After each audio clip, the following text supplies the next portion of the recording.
হরে কৃষ্ণ বন্ধুরা বন্ধুরা আগামী সোমবার 2রা সেপ্টেম্বর কৌশিকী অমাবস্যার দিন পারলে সন্ধেবেলায় গোপনে পুড়িয়ে দিন এটি এবং আপনার গৃহে সমস্ত বাস্তু দোষ এবং পরিবারের উপর কোনো ব্যক্তির ওপর যদি কোনো নজর দোষ লেগে থাকে সেটিও কেটে যাবে এবং তার সাথে সাথে আপনার আর্থিক উন্নতি ঘটবে। আর মা কালী অশুভ শক্তির বিনাশ করেন। আর এই কার্যটি যদি সঠিকভাবে আপনি যদি করতে পারেন তাহলে আপনার পরিবার ভরে উঠবে সুখ শান্তি সমৃদ্ধি ও ঐশ্বর্যতে। বন্ধুরা সামনেই আসতে চলেছে কৌশিকী অমাবস্যা, আর বছরের আর 12টি অমাবস্যা থেকেও এই কৌশিকী অমাবস্যা কিন্তু একেবারেই আলাদা এবং এর গুরুত্ব ও মাহাত্ম্যও বিশেষ। আর প্রতি বছর দেশের এই জায়গায় বিভিন্ন শক্তিপীঠে ভক্তদের ভিড় লেগেই থাকে। আর বিশ্বাস করা হয় এই দিনে দেবী মায়ের কাছে প্রার্থনা করলে তিনি তার ভক্তদের কখনোই খালি হাতে ফেরান না। আর কথিত আছে এই অমাবস্যা তিথিতে মহামায়া কৌশিকের রূপ ধারণ করেছিলেন এবং 2 অদম্য রাক্ষস শুম্ভ এবং নিশুম্ভকে হত্যা করেছিলেন। আর এই বিশেষ দিনে দূর দূরান্ত থেকে অসংখ্য ভক্তরা আসেন মাতৃ দেবীর আরাধনা করতে। বন্ধুরা এই কৌশিকী অমাবস্যা তিথিটি হচ্ছে অশুভ শক্তির ওপর শুভ শক্তির বিজয়ের তিথি এবং যে কোনো উপায় টোটকা প্রতিকার করার জন্য এই দিনটি অত্যন্ত গুরুত্বপূর্ণ ও শক্তিশালী।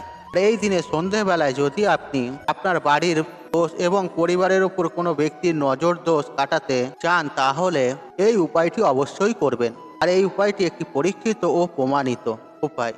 এই বন্ধুরা আপনাদের কাছে একটি ছোট্ট রিকোয়েস্ট, আপনারা ভিডিওটি স্কিপ না করে শেষ পর্যন্ত দেখুন এবং ভিডিওটি দেখে উপকৃত পেলে ভিডিওতে একটি লাইক করে কমেন্টে জয় তারা জয় লিখে কমেন্ট অবশ্যই করবেন এবং ভিডিওটি যতটা পারবেন বন্ধু বান্ধব আত্মীয় জনদের সাথে শেয়ার অবশ্যই করবেন, তাতে এইরূপ ভিডিও পেয়ে তারাও উপকৃত হবেন এবং আপনাকে ধন্যবাদ জানাবেন। চলুন বন্ধুরা আসা যাক মূল পর্বে। বন্ধুরা প্রথমেই আপনাদেরকে জানিয়ে দিই আর এই বছর কৌশিকী অমাবস্যা কবে পড়েছে।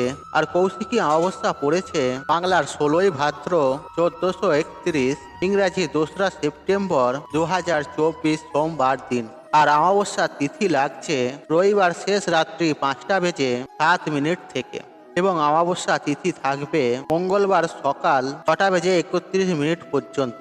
তাহলে বন্ধুরা বুঝতেই পারছেন সোমবার সারা দিন এবং সারা রাত্রি অমাবস্যা তিথি পাওয়া যাচ্ছে। এটিও কিন্তু একটি অদ্ভুত যোগ। তাই বন্ধুরা এই বিশেষ দিনে অর্থাৎ আগামী সোমবার কৌশিকী অমাবস্যার দিন সন্ধ্যাবেলায় গোপনে আপনারা এই কার্যটি অবশ্যই করতে পারেন। আর এই কার্যটি করবেন সূর্য অস্ত্র পরে অর্থাৎ সন্ধ্যাবেলায় এবং এই কার্যটি করবেন গোপনে এবং এই কার্যটি করার সময় কি কি বিধি নিষেধ আছে সমস্ত কিছু এই ভিডিওর মাধ্যমে আপনাদের ঘরে জানিয়ে দেব। বন্ধুরা প্রথমেই আমি বলে রাখি আর এই কৌশিকী অমাবস্যার দিনটি কিন্তু সকাল থেকেই সুন্দরভাবে শুরু করবেন। আর প্রথমেই চেষ্টা করবেন সূর্যোদয়ের আগে ব্রহ্ম মুহূর্তে ঘুম থেকে ওঠার। আর দিনের যে কটা সময় আছে এবং তার মধ্যে ব্রহ্ম মুহূর্ত হচ্ছে সব থেকে পবিত্র সময় এবং এটি সেই সময় যখন ঈশ্বরের সাথে মানুষ সব থেকে বেশি সংযোগ স্থাপন করতে পারে। তাই বন্ধুরা ব্রহ্ম মুহূর্তে ঘুম থেকে উঠুন এবং ঘুম থেকে উঠে বিছানায় বসে মা কালীকে স্মরণ করুন। আপনি যদি মা কালীর কোনো মন্ত্র জানেন তাহলে মা কালীর সেই মন্ত্র আপনি জপ করবেন এবং তাছাড়াও আপনি মনে মনে বলবেন জয় মা কালী, জয় মা কালী, জয় মা কালী এবং মনে মনে অবশ্যই বলবেন জয় মা কালী সহায় হও এবং আমার জীবনে দুঃখ দুর্দশা সমস্ত কিছু দূর করো এবং কি পরিবারের প্রত্যেকের মঙ্গল করো। আর মায়ের কাছে এই আশীর্বাদ চেয়ে নিয়ে আপনি এই দিনটি শুরু করবেন এবং সেই দিন আপনার বাড়ি ঘরদোর অত্যন্ত ভালোভাবে পরিষ্কার পরিচ্ছন্ন করবেন। বন্ধুরা ঘর বাড়ি যদি পরিষ্কার পরিচ্ছন্ন না থাকে তাহলে ঘরে নানা প্রকার বাস্তু দোষ সৃষ্টি হতে পারে। আর যেই বাড়িতে ঘরদোর নোংরা অপবিত্র থাকে সেই ঘরেতে কখনো মা লক্ষ্মী বসবাস করে না। তাই বন্ধুরা আমি বলবো এই দিন ঘরদোর পরিষ্কার পরিচ্ছন্ন রাখবেন এবং ঘরদোর পরিষ্কার পরিচ্ছন্ন হয়ে যাওয়ার পরে বাড়ি ঘরদোরে সর্ব জায়গায় গঙ্গা জলের ছিটা দিয়ে দেবেন। আর আপনারা প্রত্যেকেই জানি এই গঙ্গা জল অত্যন্ত একটি পবিত্র জিনিস আর এই গঙ্গা জল নেগেটিভিটি দূর করে। তাই বন্ধুরা পারলে এই প্রতিদিন এই কার্যটি আপনারা করবেন এবং আপনি নিজে এদিন প্রাতঃ স্নান সারবেন, খুব সকাল সকাল স্নান সারবেন এবং স্নানের পর অবশ্যই পরিষ্কার পরিচ্ছন্ন কাঁচা বস্ত্র পরবেন এবং তারপর মাথায় মস্তকে বস্ত্রে গঙ্গা জলের ছিটা দিয়ে দেবেন। আর সেদিন মা কালীর আরাধনা করতে একদমই ভুলবেন না। আর যদি আপনার ঠাকুরের সিংহাসনে আর মাতৃশক্তির কোনো বিগ্রহ বা পট থাকে আর সেখানে লাল জবা ফুল দিয়ে মায়ের পুজো দিন। আর যদি সেটি না থাকে তাহলে আপনার বাড়ির আশেপাশে কোনো মা কালীর মন্দিরে গিয়ে আপনি পুজো দিন। আর এই দিন মা কালীকে লাল জবা ফুল ও লাল জবা ফুলের মালা নিবেদন করলেও মা কালীর আশীর্বাদ পাওয়া যায়। তাই মন্দিরে গিয়ে একটি জবা ফুলের মালা অবশ্যই নিবেদন করবেন। আর মা কালীর অত্যন্ত প্রিয় ফুল হচ্ছে রক্তকরবী লাল পদ্ম। আর আপনি যদি কোনো মন্দিরে মা কালীকে এই দুটি ফুল নিবেদন করতে পারেন তাহলে অত্যন্ত ভালো ফল পাবেন। বন্ধুরা, সেদিন মায়ের কাছে ভক্তি ভরে পুজো অর্চনা দেবেন এবং আপনার পরিবারের মঙ্গল প্রার্থনা করবেন। আর আপনার ঠাকুরের সিংহাসনে মা কালীর চরণের সামনে আর সেদিন তিনটি জিনিস অবশ্যই নিবেদন করবেন। প্রথমে একটি ঠাকুরের পাত্র নিয়ে এবং তার মধ্যে আপনি নিবেদন করবেন 7টি তেজপাতা। আর তেজপাতাগুলো যেন নিখুঁত হয়, কাটা ছেঁড়া ফাটা না হয়, এবং তার সাথে সাথে আপনি নেবেন 7টি লবঙ্গ। আর বন্ধুরা, এই লবঙ্গগুলো নেওয়ার সময় দেখে নেবেন এই লবঙ্গ যেন ফুল সমেত থাকে, এবং নিয়ে নেবেন আপনি এক টুকরো কর্পূর। আর এই তিনটি জিনিস মা কালী চরণের কাছে অর্পণ করবেন এবং সকালবেলা যখন আপনি পুজো দেবেন আর তখনই এই তিনটি জিনিস মা কালীর চরণে অর্পণ করে দেবেন। আর প্রদীপ ধূপকাঠি জ্বালিয়ে সাধ্য সামর্থ্য মতো নৈবেদ্য সাজিয়ে মা কালীর কাছে পূজা অর্চনা দিয়ে দেবেন। বন্ধুরা, কৌশিকী অমাবস্যার দিনে অবশ্যই নিরামিষ আহারই গ্রহণ করবেন।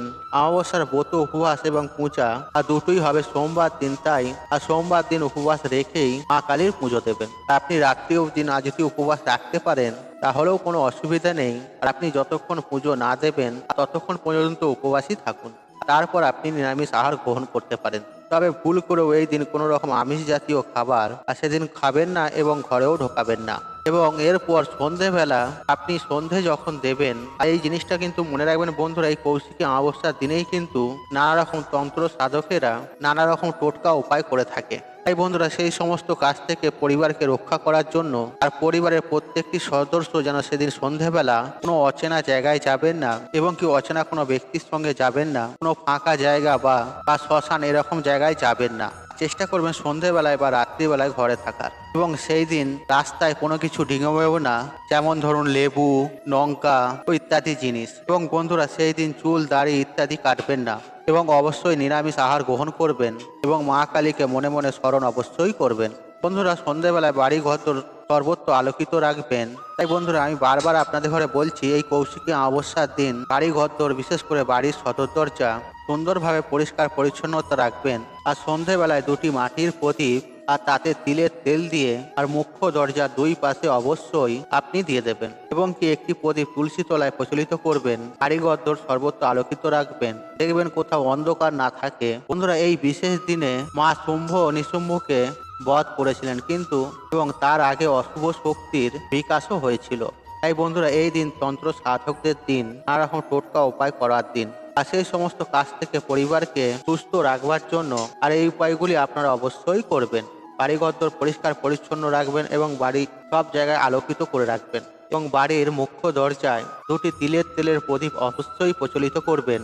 এই কাজটি করতে একদমই ভুলবেন না। তাই বন্ধুরা, আপনি যখন সন্ধ্যাবেলায় সন্ধ্যা দেবেন তখন আপনি ঠাকুর ঘরে এসে মা কালীর সামনে প্রাণ ভরে প্রার্থনা করবেন, প্রদীপ ধূপকাঠি ধরাবেন এবং ধুনুচি নিয়ে নেবেন। আর তার মধ্যে 7টি তেজপাতা, 7টি লবঙ্গ আর ওই কর্পূরটি ভালোভাবে গুঁড়ো করে দেবেন এবং ডেহলাই কাঠি সহযোগে সেটি জ্বালিয়ে দেবেন। এবং এটি থেকে যে ধোঁয়া তৈরি হবে আর সেই ধোঁয়াটি আপনার ঘরের সর্বত্র জায়গায় ছড়িয়ে দেবেন।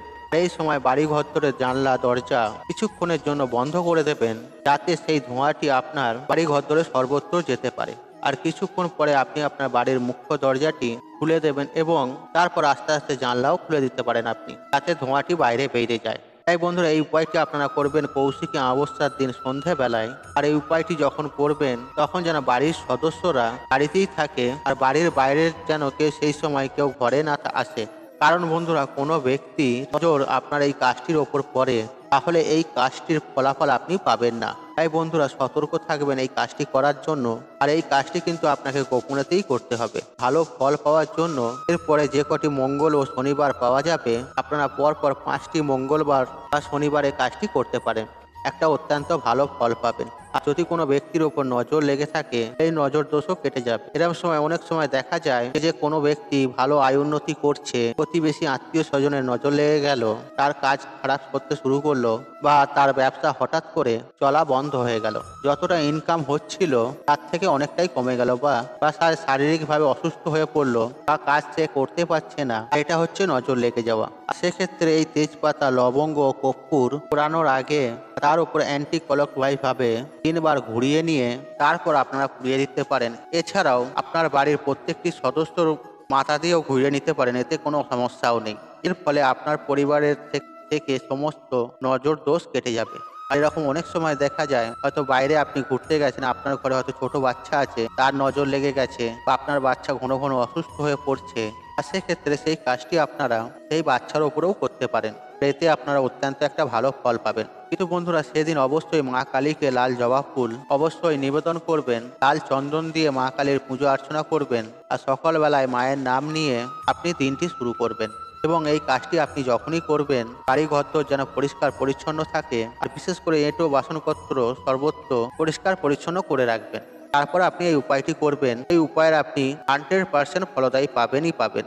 আপনার বাড়ির আয় উন্নতি হচ্ছে না, আয় উন্নতি হবে। যদি কোনো ব্যক্তির চাকরিতে সমস্যা আসছে, সেই সমস্যা দূর হবে। ব্যবসায় সমস্যা দূর হবে। রোগ ব্যাধি জ্বালা যন্ত্রণা সমস্ত কিছু দূর হবে। আপনার ঘরে শুভ শক্তির আগমন ঘটবে মা কালীর আশীর্বাদে।